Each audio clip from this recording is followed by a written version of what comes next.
Audio 3 लोक शिक्षकों के जीवन का लक्ष्य एवं उद्देश्य। लेखक वेदमूर्ति तपोनिष्ठ पंडित श्रीराम शर्मा आचार्य। क्या है अध्यात्म की व्याख्या? मित्रों, आज अध्यात्म की व्याख्या कहाँ है? अध्यात्म की व्याख्या कहीं नहीं है जिसमें त्याग करना सिखाया जाता है। आज तो भोग करना सिखाया जाता है। आज तो अध्यात्म का मतलब ही भोग बन गया है।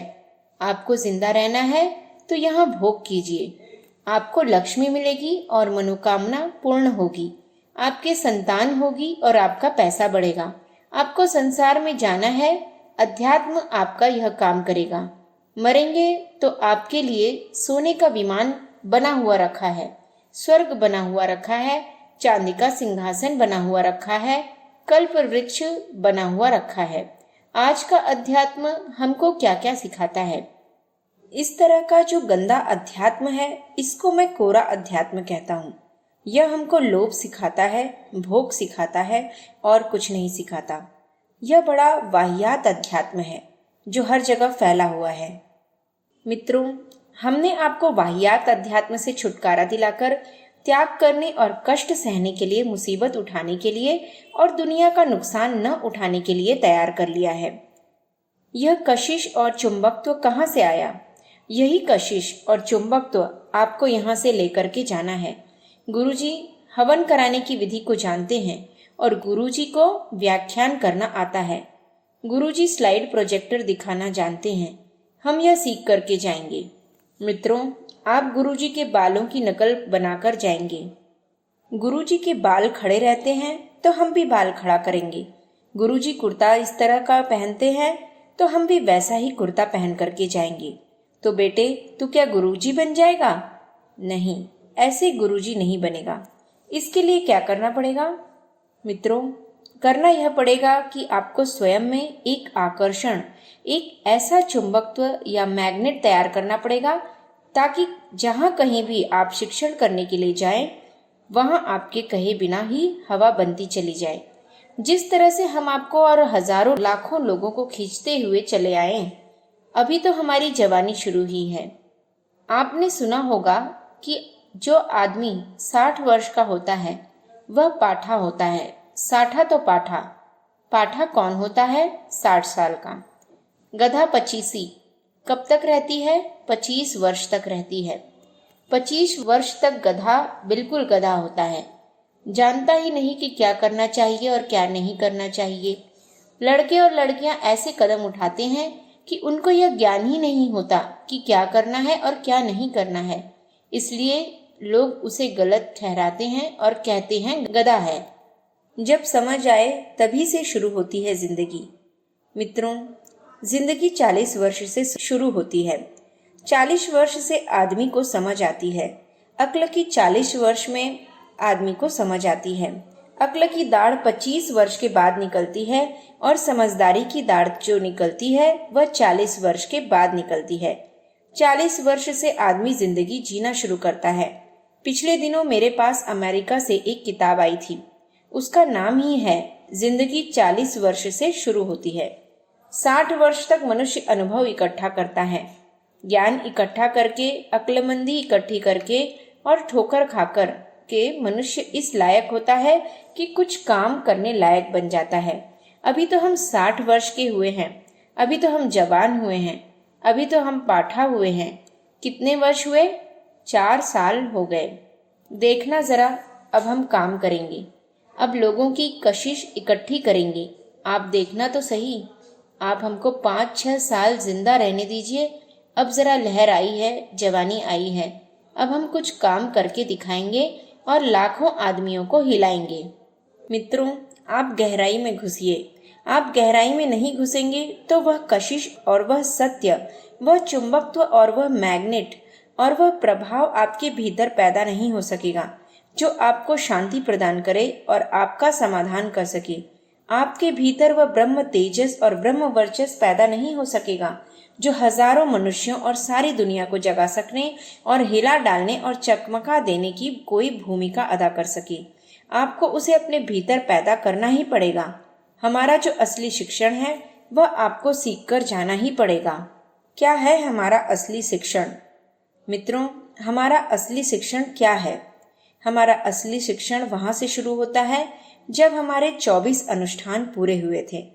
ठीक है, लोग जौ की रोटी खा लेते हैं, तो महाराज जी हम जौ की रोटी खा लेंगे तो हमको भी जादू आ जाएगा। बेटे, नहीं आएगा। जौ की रोटी मत खाइए। जौ की रोटी मैंने जवानी में खाई थी, जो हजम हो गई थी। अगर अब आप इस उम्र में खाएंगे तो आपको पेट में दर्द हो जाएगा। तो मैं जौ की रोटी नहीं खाऊं? हाँ, जौ की रोटी मत खा, इससे कुछ पैदा होने वाला नहीं है। महाराज जी, आपने छाछ पिया था, मैं भी छाछ पीकर रह जाऊं? नहीं बेटे, छाछ पीने से भी तेरा काम नहीं चलेगा। तू दाल रोटी खाता है तो वही खा, और जैसे भले आदमी जिंदा रहते हैं वैसे ही तू भी रह। मेरी नकल करने से क्या फायदा? मेरी नकल जब करनी हो तो दो ही मेरे तप के माध्यम हैं, उन्हीं की नकल कर। लोग कहते हैं कि आपने गायत्री का जप किया और हवन भी कराया, लेकिन मेरा गायत्री का जप और गायत्री का हवन वह है जहाँ की मैं आपको ले जाना चाहता हूँ। इसके लिए आप लोभ और मोह को त्याग दीजिए। मित्रों, आध्यात्मिक जीवन में जब मैंने प्रवेश किया तो वहां पर क्या हुआ? जब मैं गायत्री तपोभूमि बनाने के लिए खड़ा हुआ तो जरूरत इस बात की पड़ी कि इसके लिए धन संग्रह किया जाना चाहिए और बड़ी चीज बनाई जानी चाहिए, क्योंकि जो बनाए जाने वाला प्लान था वह 10 लाख रुपए का था। 10 लाख रुपए कहाँ से इकट्ठा होना चाहिए? इसके लिए हमको चलना चाहिए और लोगों से मांगना चाहिए, धन इकट्ठा करना चाहिए। मन ने कहा, त्याग करने के लिए लोगों से कहने से पूर्व हमको स्वयं त्याग करना चाहिए। अगर स्वयं त्याग करने का माध्य हमारे भीतर विकसित नहीं हुआ है तो हम कौन सी वाणी से और कौन से शब्दों से और कौन से बोलों से लोगों से यह कहेंगे और कहने में समर्थ होंगे? मित्रों, बचपन में मैंने जुलाहे की एक कहानी सुनी थी। उसने एक दिन किसान को देखा कि उसके खेत में बहुत अनाज पैदा होता है। गेहूं बो देता है तो खूब गेहूं पैदा होता है। उसने भी सोचा कि हम भी अपना सूत बोएंगे तो सूत की गठरी पैदा हुआ करेगी। सूत के धागे को लेकर वह खेत में सब जगह बो आया और पानी लगा आया। उसने सोचा कि हमारे सूत का पेड़ बनेगा और सूत की गठरी आया करेगी। मैंने जुलाहे की यह कहानी सुनी थी, लेकिन यह कहानी सही नहीं थी, वरन वह गलत थी। मैंने भी सोचा कि अपनी दौलत को बोकर दिखाएंगे कि उसमें फल आता है कि नहीं आता। मेरे पास ज्यादा तो नहीं था, थोड़ा ही पैसा था, केवल 1.5-2 लाख रुपए के आसपास था। मैंने एक दिन आपको बताया भी था कि पैतृक जमीन आदि से करीब 1.5 लाख रुपए मिले थे। मैंने इसे गायत्री तपोभूमि में जमा कर दिया था। लोगों ने कहा कि इससे आप मकान बना लीजिए। मैंने कहा कि क्यों मकान बना लूं? मित्रों, जब इतने ट्रस्ट बने हुए हैं, धर्मशालाएं बनी हुई हैं, किराए के मकान जब 25 रुपए महीने पर मिल जाते हैं, तो 1.5 लाख का मकान मैं क्यों बनवाऊंगा? मेरा अपना मकान होगा तो क्या हो जाएगा, और मकान नहीं होगा तो क्या हो जाएगा? किराए के मकान में रह लूंगा तो क्या हर्ज हो जाएगा? मेरे मन ने और मेरे ईमान ने कहा और फटाफट मैंने उसे जमा कर दिया। माताजी के पास जो पैसा था, उनके सास ससुर का दिया हुआ जो जेवर था, सोना, उसको उन्होंने 64 रुपए तोले के भाव से बेच दिया। उससे 14,500 रुपए मिले। यह तब मिला जब सोना 64 रुपए भाव का था। अब तो 75 रुपए का भाव है। अब तो वह कितने दाम का होता है? वह पैसा हमने गायत्री तपोभूमि में जमा कर दिया। यह क्या कर दिया? मित्रों, यह जादू, यह चुंबकत्व और यह मैग्नेट वहां से शुरू हो गया। परिणाम क्या हुआ? परिणाम आपने देखा नहीं है। गायत्री तपोभूमि की जो इमारत खड़ी है वह 10 लाख की है। वहां का जो छापा खाना है, वहां का जो प्रेस है, वहां का जो प्रकाशन है, वहां की और चीजें हैं, और जो वहां का फर्नीचर है उसको भी लगाएंगे तो वह भी बहुत दाम का हो जाता है। प्रकाशन से लेकर सारी व्यवस्था तक सभी बहुत दाम की हो जाती है। यह तो वहां की बात है। और जो हमने लोगों का पैसा खर्च करा दिया वह लाखों का नहीं, करोड़ों रुपया का खर्च कराया है। जिस साल हम 1000 कुंडीय यज्ञ करके आए थे, उसी साल हमने कुल 7000 कुंडीय यज्ञ किए थे। उसमें बड़ौदा वालों का, पोरबंदर वालों का, बहराइच वालों का कितना खर्च हुआ हमको ठीक से मालूम नहीं है, लेकिन इतना तो हम अंदाजा लगा लेते हैं कि एक एक यज्ञ में 1-1 लाख रुपए से कम खर्च किसी में नहीं हुआ था। मित्रों, इसके अलावा हमने कितने यज्ञ किए थे? 100-100 कुंडीय यज्ञ किए और कितने कुंडीय यज्ञ हवन कराए हैं।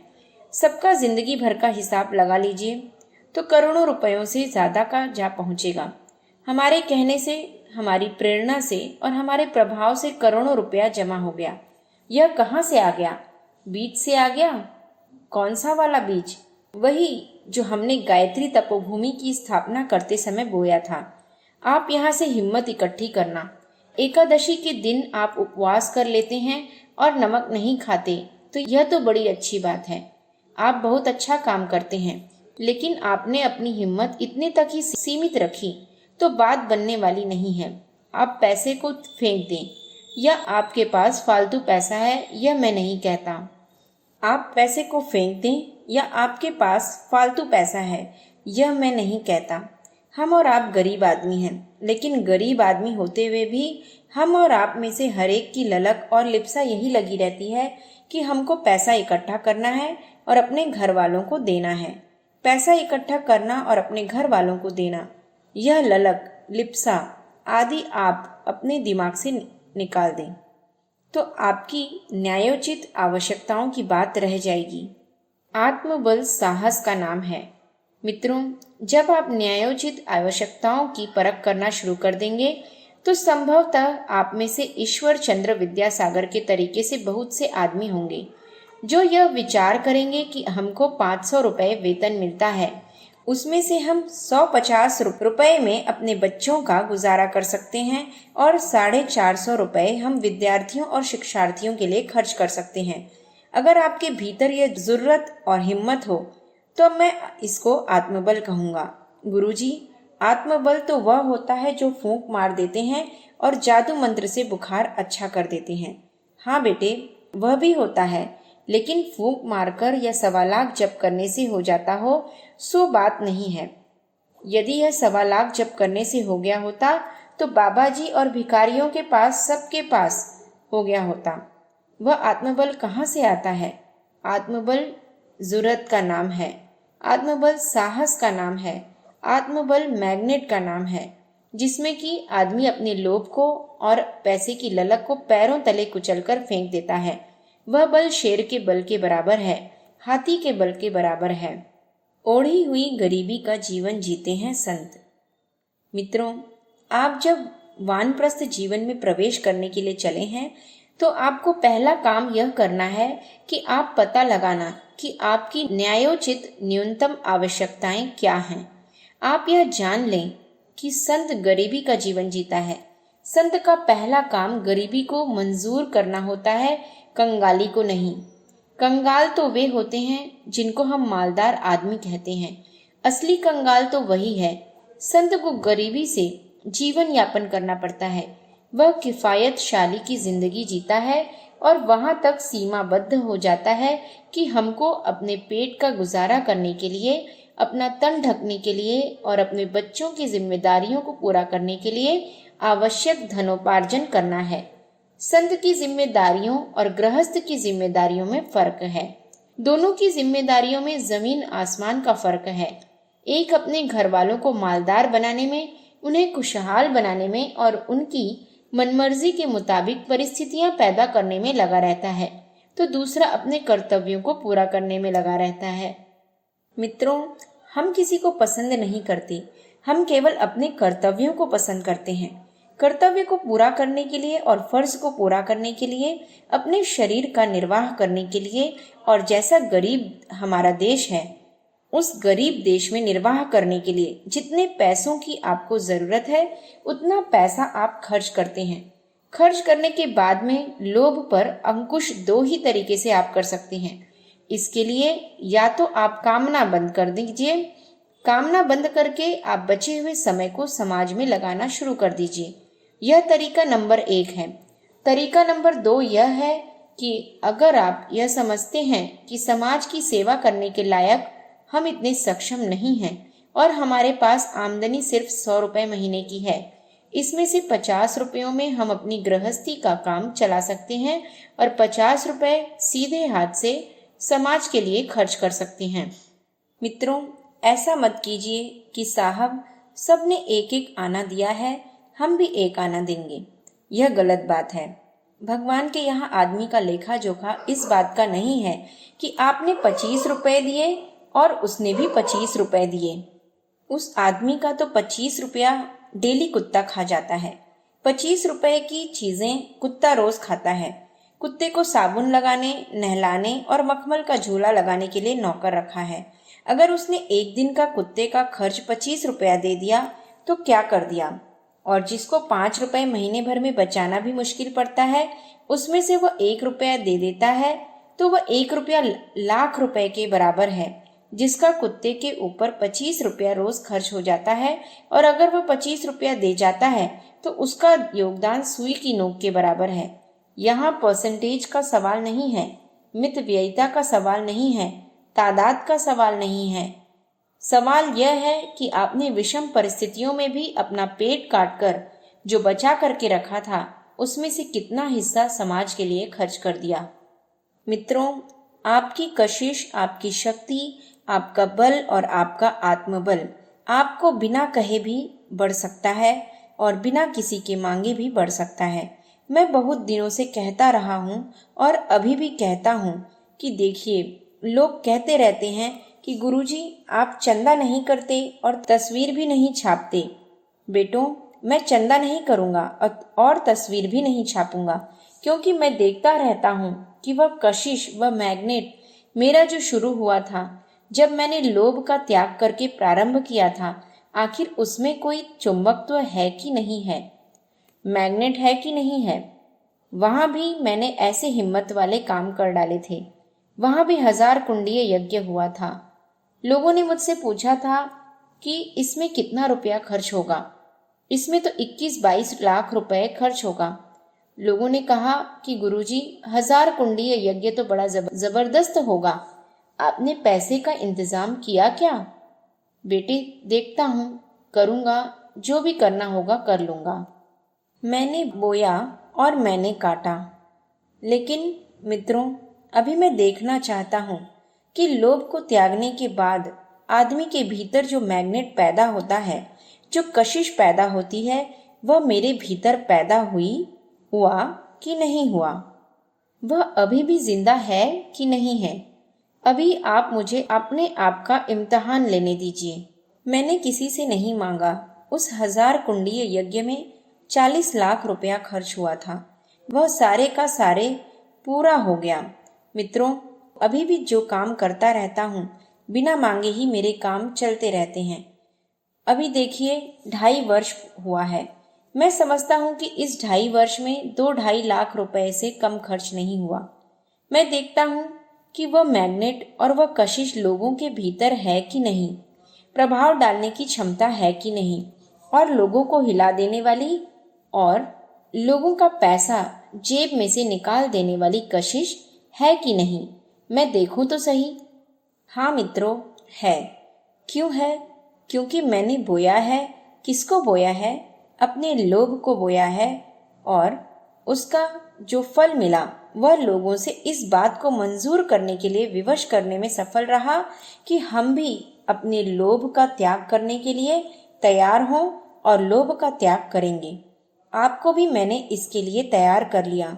कितनों को तैयार कर लिया और कितनों को तैयार करने वाला हूँ। भगवान बुद्ध ऐसा करने में समर्थ हो गए थे। उन्होंने असंख्य मनुष्यों को उनकी भरी जवानी में अपना घर छोड़ने के लिए, अपनी खुशहाली छोड़ने के लिए तैयार कर लिया था। उनकी जिंदगी में ही 2.5 लाख मनुष्य इस तरीके से तैयार हो गए थे कि भिक्षु और भिक्षुणियों के रूप में नौजवान भरी जवानी वाले उनके कहने की वजह से क्यों तैयार नहीं होता। इसलिए नहीं होता कि बुद्ध के तरीके से त्याग का माध्या और कशिश उनके भीतर हमारी वाणी से पैदा नहीं होती। बुद्ध भगवान ने पैदा किया था।